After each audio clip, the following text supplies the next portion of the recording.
Je suis Jean-Michel Garlac. Bienvenue sur Happycom. Happycom est le podcast qui va vous aider à devenir un meilleur communicant. Épisode 13. L'efficacité d'une bonne communication prend du temps. Au premier jour de notre vie, nous avons poussé un cri. Un bon moyen de communiquer pour dire que nous ne voulions pas être là, que cela ne nous plaisait pas, que nous étions bien au chaud avec une lumière tamisée et des sons étouffés. Alors, comme Christophe, nous avons crié.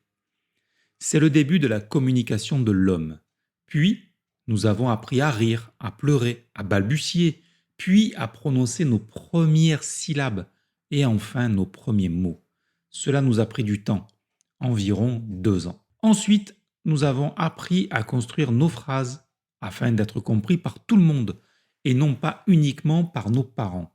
Ensuite, nous sommes allés à l'école qui nous a fait passer à un autre niveau. Enfin, normalement, hélas, ce n'est pas le cas de tout le monde. Nous voyons donc, dans ce cas précis, que c'est un processus qui est long. Et cela pour simplement parler notre langue au quotidien, pour apprendre à communiquer et encore plus pour apprendre à bien communiquer avec les autres, cela va prendre du temps. Il faut en être conscient et intimement convaincu. Sinon, vous risquez de vite abandonner. Si vous avez déjà écouté ce podcast, vous savez que je reviens de loin concernant mon niveau de communication. Et encore aujourd'hui, je sais que je peux encore m'améliorer. Alors, pourquoi bien communiquer prend du temps ? Car nous ne sommes pas des machines avec le même langage. D'ailleurs, vous savez bien que Windows et Mac communiquent très mal ensemble, voire pas du tout. Et je parle de langage au sens large, et pas seulement de la langue comme le français ou l'anglais. Car nous n'avons pas tous les mêmes aptitudes naturelles. Certains sont doués pour prendre la parole en public, d'autres sont doués pour taper dans un ballon. Chacun son truc. Mais dans tous les cas, si vous voulez vous améliorer, vous allez devoir y passer du temps. D'ailleurs, il y a un gros manque en France dans l'éducation nationale concernant la prise de parole en public. Ce module, tout simplement, n'existe pas. On vous apprend à réciter une poésie, à éventuellement présenter une fois ou deux un exposé à la classe, mais c'est tout. Et cela ne s'arrange pas dans les études supérieures, où l'on ne vous apprend pas à passer des oraux. Vous êtes obligé de le faire, mais personne ne vous dit comment cela va se passer, à quoi vous allez être confronté. Personne ne vous coach, personne ne vous propose de pratiquer régulièrement. C'est dingue, non ? C'est un peu comme si on vous obligeait, à la fin de la maternelle, de vous débrouiller dans l'eau sans que vous soyez jamais allé à la piscine. Au passage, un grand merci aux enseignants qui transmettent ce savoir à nos enfants.